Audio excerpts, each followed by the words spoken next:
with BIGETRON, they still want to go the flexible route. Still, a lot of hidden factors right here, and picking out the Valentina means that there are ultimates available. If they want to play that sustainable mid lane style, the Domineer's Descent can be stolen with IMU. He can steal the Minion Fury as well to allow his team a bit more crowd control in the massive team fight. But it does seem like Team Liquid are really expecting a full-on dive composition, and if that's the case, then the marksmans that BIGETRON should be looking for might be something like a Claude, might be something, I don't know, might be something like a Harith, can still fit into the composition, but on the off chance that Team Liquid goes with that route and ban away the gold laners, BIGETRON can very easily pivot the Roger into the gold lane and go for something like an assassin and catch Team Liquid completely off guard. For sure, there's a lot of flexibility coming in from BIGETRON Alpha's draft. Meanwhile though, for TLID, it's pretty straightforward, so the banning is going to be easier for Coach Theo Nail. Right away, Gugun losing his option in that Julian. He actually played quite well yesterday with this hero, stealing some retribution away from Kai. But now, what's going to be the option here for TLID? I think if we look at it here, it's kind of tough, like you mentioned, right? I mean, they can go for the gold lane bans, but the Roger can obviously be flexed. They can go for the roam bans or the XP bans, but the Ruby, that's why it actually creates a big problem, I would say, in the draft itself. Ooh. Meanwhile, for BIGETRON, they definitely have an easier way to start banning away, the specific roles here, because the Zask, Minotaur, and the Moskov pickup for TLID means that there is no possible flex. We have seen the Zask actually in the gold lane a couple of times, but with the Moskov pick here, hey, I don't think we're going to be seeing that flexed anytime soon. Moskov mid. The Moskov mid. Yeah, I mean, why not? What do you mean? Hey, good clear? I don't know. A bit too vulnerable, I would say, but with the Hayabusa ban here, seems like Team Liquid not really they're kind of going both ways. They ban away one gold laner and one jungler. It's like they're just sure that BIGETRON can still flex this any way they want, so they want to just remove the strong picks. The picks with a lot of survivability, by the way, with the invulnerability of the Ogi Shadow Kill and the shielding that the Harith naturally has. With the Teresa picked up, for the side of BIGETRON, there are two really good ways of starting a big fight, but it's still an all-in. And now after the XP picked for Coach Theo Nail, the Roger, I think it could be played in the jungle way better than before, because you already have two setups here to properly enable the Roger so that Super can go ham onto towards the preferred target, especially Kabuki. Meanwhile, the two last picks from Team Liquid ID are going to be Nolan, I believe, and Baran. So very, very tanky XP laner battle here from Super Luke and also Aran. Not really the hero that we usually see from Aran, I gotta say. Yeah, for Aran, usually we see him on the carries, the Paquito, the Benedettas. I think sometimes even the Arlet, but we have seen him actually try to transition over to a lot of the utility picks, and if you look at the composition, they are trying to set up for Gugun, and that was one of our major concerns from yesterday's performance. They weren't able to play around Gugun yesterday, they weren't able to set up for Gugun, and this time, they have the composition to do it, at least, right? So for BIGETRON Alpha, do they want to play towards the gold lane now, after seeing what TLID's drafts are? I think if they go for something a bit more durable, it's going to be a bit troublesome for King Gugun right here. It's going to be a Mathilda, hang on. So Roger in the gold lane, in a sense, it's almost like a similar situation. They have a Nolan, but there aren't really a lot of vulnerable heroes that can be targeted easily from the side of BIGETRON. With the addition of that Mathilda as the last pick right here, Team Liquid, I feel like they're going to be struggling to get an engage, right? They might be really forced to engage using a Daytona's Welcome Flicker combo right here. That is not ideal. When your only engage tool is a long cooldown, less mobile ultimate, it needs to be supplemented with a battle spell. BIGETRON can take full control, be aggressive, and just use that maneuverability to completely outmaneuver Team Liquid in fights and in rotations altogether. A lot of setups, a lot of heal as well for Supercan, so they're gonna play through him, but Eman on the Ruby though, this is a huge question mark. I do not think I've seen this before, I believe. What? Eman Ruby? No, we haven't seen Eman on the Ruby, but it is Ruby Gold, not Roger Gold. It's Roger Jungle. Right now, we're gonna see what's gonna happen here. The battle of cavalries versus the robots. It is Team Liquid ID versus BIGETRON Alpha. Welcome to Mobile Legends. Let's see it, man. Ruby Gold for Eman. The man noted as the most intelligent gold laner, usually with sublime itemization choices here. And with him on the Ruby, I really wonder if we're going to see a different style from him on. Maybe just clear out the waves, play around the neutral objectives, and maybe it's the same strat. They just want to match TLID, saying that they're better at those neutral objective battles. I wonder what the idea is for Key, though. Trying to be aggressive on this Matilda. Getting punished, though. Just a bit. Moreno walking back up, getting the Terrified down, and picking up the guiding win, too. And in the end, I don't know who you would give that trade over to, because Key did lose more HP, but Richie was punished more compared to Moreno. Already some movement coming in from Super. Look, trying to secure that Lethal Wonder. So you can see the synergy right away in terms of like taking the jungle camps outside of the the individual movement coming in from Super Luke. Let's see what's going to happen. In the lane, mostly it's going to be passive, but Key taking a lot of heat from King Gugun right away. Bottom lane though, Mon very, very aggressively placed down. Key doesn't have the guiding win, and Mon still has the flicker, but decides to wait on it. Wow. The composure to not flicker in a position like that. That's aggressive play coming from Team Liquid. And they know that this is, I think, their plan from the beginning. Because, again, the emblems by GamesMax, Kabuki went for that Master Assassin in the gold lane. He's fully expecting to try and match out against his fighter. And technically, Moskov is one of those gold laners that kind of has a good time going 1v1 against a fighter, just due to all the outplay tools, the repositioning from the Abyss Walker and the Spear of Misery that can kind of help you with the kite back. But look at this turtle take by BIGETRON, though, very decisive. Is it too early, though? Low force to Moreno. Gugun walks up. Superken going to be chunked down. Now Retribution. Superken wins it out of the penalty zone earlier now. Now it's a first blood over. Gugun picking up the kill, but Super Luke returning the favor. Moreno getting chopped down. That's a big over. Aran knocked up, and Moreno goes for the Terrify. Luke still swinging that hammer. 1-1, but the neutral objective goes to the Red Robots. A really good decision from Luke. Even though he's not level 4 just yet, he knows that he's gonna be in time. That level 4 is gonna hit when the turtle is about to get taken down, and right away use that to gain some advantage towards that neutral objective. Aran was a little bit late on that fight. Meanwhile, though, looking at the talent prediction, so 2-0, all of us predicted BTR is gonna win. A rare moment of unity for the English desk right here. It's usually quite divisive, I must say. Looking at BIGETRON, I feel like they're still the ones in control for the most part. You can see that Richie, even though he's on this survivable, this aggressive mid laner, with the help of Yaoi, they haven't really been roaming as fast as the members of BIGETRON. Key has been all around the map, finding information, finding ways to be annoying. I think Gugun, slowly but surely feeling a bit of the pressure, always getting spotted out, but he is still, I think, doing a better job clearing here. Superken actually reaching level 7 first, so both junglers making sure that they do have the resources if they want to go for the neutral objective, but really no real moves towards swinging one of the side lanes in favor of one side just yet. Oh, the first! Still a good circling eagle from Key to actually escape there.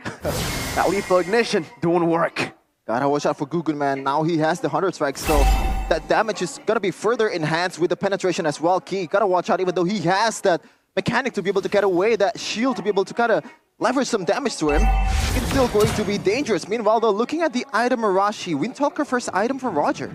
Windtalker gives you a lot better clear speed, allows you to be a bit more versatile in your approach in team fights as well. I think we've seen it again and again before. And now, it's so funny to see both junglers kind of waiting around near the litho, near the neutral objective, because they both clear so fast. Now they're both preparing to go for the turtle. And of course, Kabuki can join in though. That's the big, massive factor right here. Good screening by Key here, just marching over to King Gugun. There is Superken, goes for the turtle, finds it there. Despite the Minions Fury used up by Yaoi, Key's still able to escape. Now a penalty zone into midst, but Moreno gonna be chunked down and taken out, but so does the Barats. Aran falls, the Dominators Ascend still marching on these HP bars, like in Pounce over to the back. Now with the fracture, Super Luke able to evade, gets out with the flicker. Richie flickers as well. Superken, a level ahead, will try to utilize this maneuverability to actually go for the seal, but I believe Gugun was still able to take that away. Now onto the mid lane turret, and still for BIGETRON, it's a win.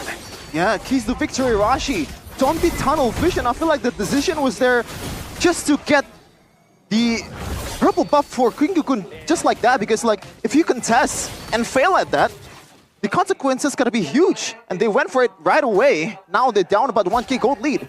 I think it's the part of the plan to just go for the neutral objective and use the Minotaur, but BIGETRON are playing this beautifully, man, using the Minion's Fury, stolen by Moreno, to really match the crowd control potential and allow SuperKen to, for the most part, have a better time right here, because for Team Liquid, they gotta be concerned about that circling eagle, they gotta be concerned about that penalty zone as well.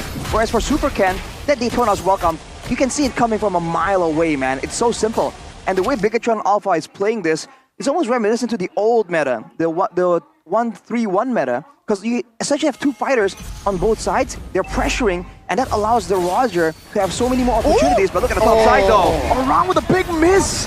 That was well played still by SuperKen though, because I think even if it connects, SuperKen now chasing the Dino down.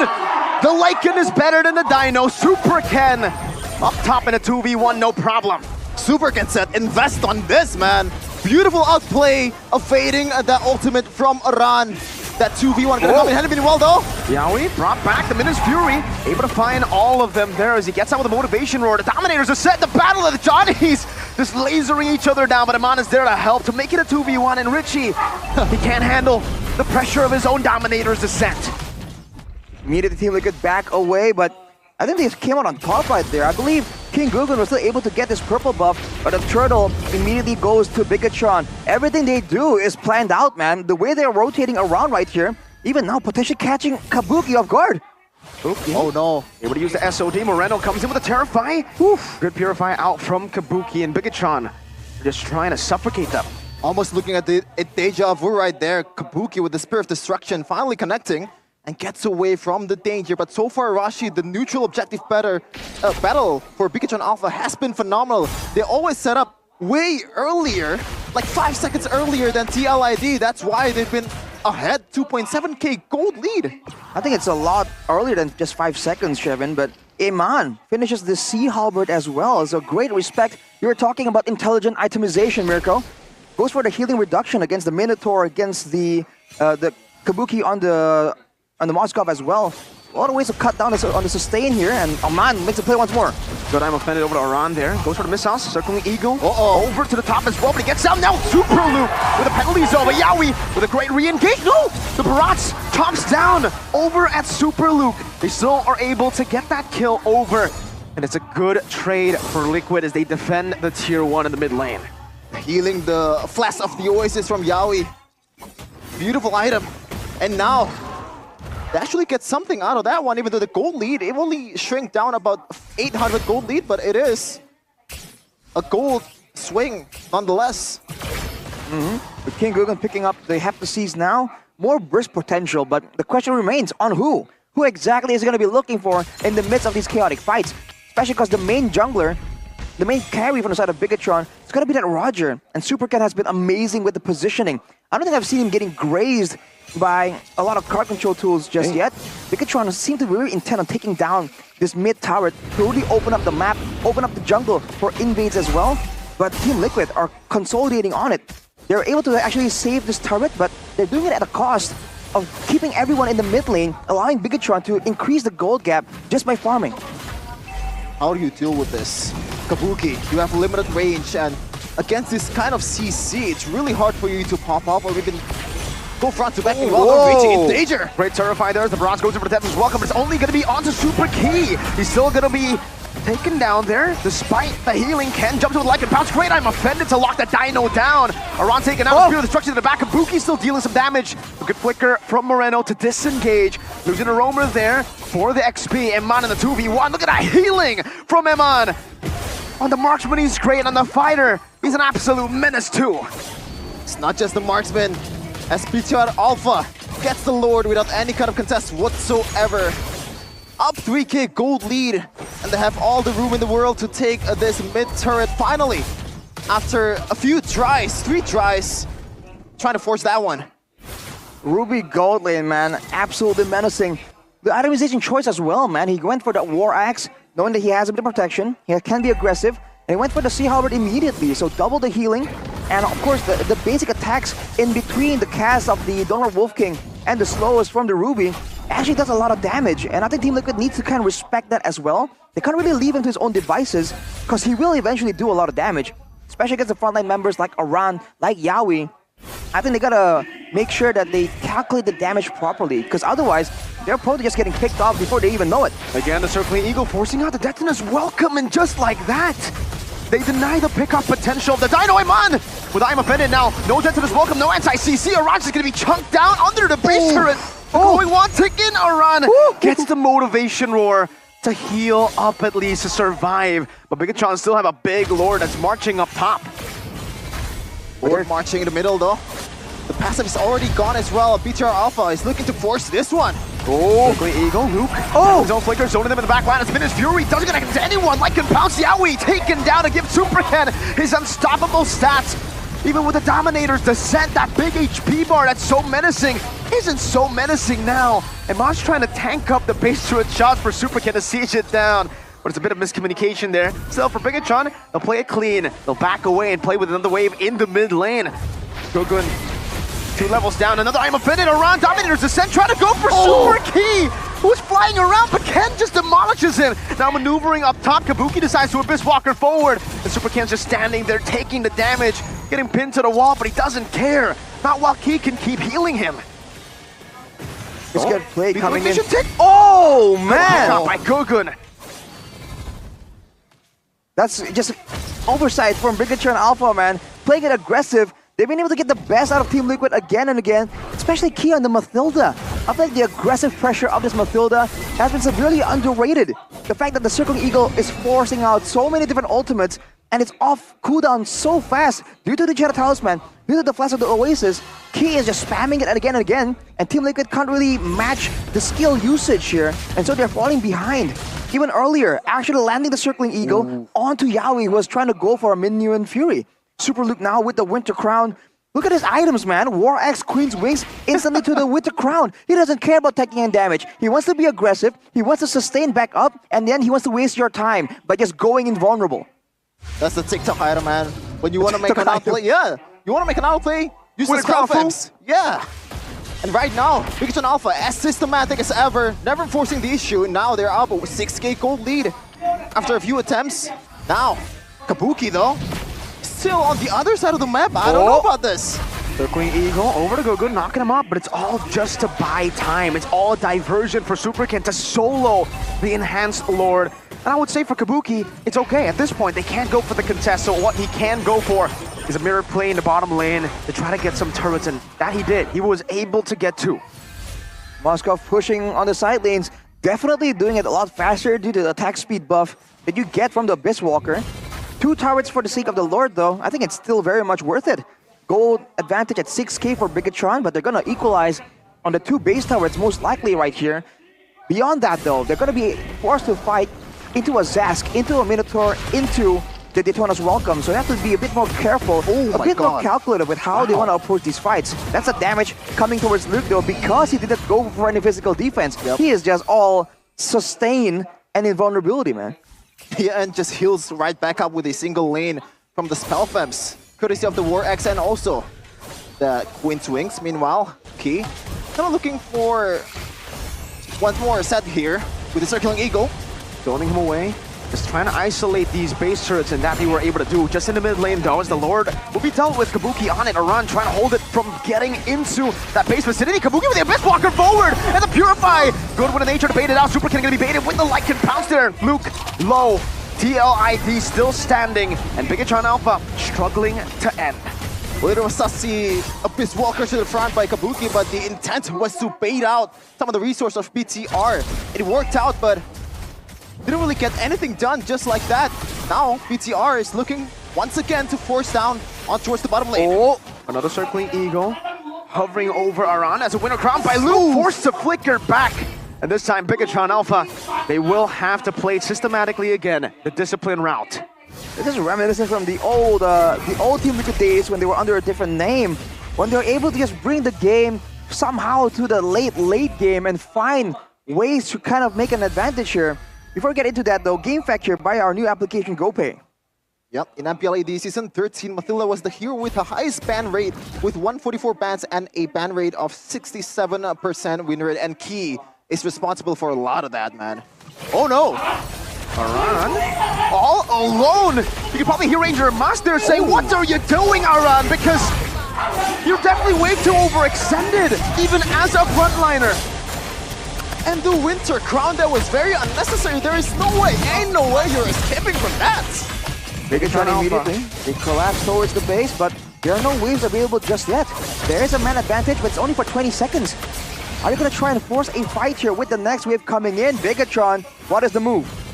Seems they want to try to force it. Gugun jumps forward. Moreno displacing himself. Yawi not able to find a Minus Fury. There's a big penalty zone. Catches them. Now with Minus Fury and the flicker backwards. Yawi going to fall still. Just Moreno with the back diving in. Gugun, he'll be slayed under the base. No good Spear of Victory. The base wide open, but they can't go for it. Okay! What was that? Jumping to his demise. Not playing around it again. Superkin will take the base through in the bottom lane. The runners respawn back in. No waves to play with him, man. Flickering forward, unable to find MPL, not just yet. The Strictly eager to knock Richie up now. A super loop will be munched down upon. Ken doing so much damage, picking up the legendary, and finally, they'll go for the base. That's a winner crown into a penalty zone to knock Richie down. Game number 1. BIGETRON Alpha takes that one. Team Liquid ID, a lot of mistakes, man. A lot of things to note. Iran, even Kabuki. Over and over again, the Abyss Walker to the front, or maybe I believe there was a Spirit Destruction? Spirit Destruction. Yeah, towards the middle of the robots, like 4 people surrounding him. A Roger, a Terizla. I don't know about that one, man. It might be a desperate play, an attempt at some kind of mind game, but it definitely did not pay off. BIGETRON Alpha were absolutely prepared for it. They pounce on him, they dogpile on him, and he could not do anything about it. A good mix of physical and magical damage as well. BIGETRON Alpha, once they did that, even though they were losing a member, they still had Super Ken up and healthy, and he was able to do a lot of damage there in the back and forth, proccing that true damage.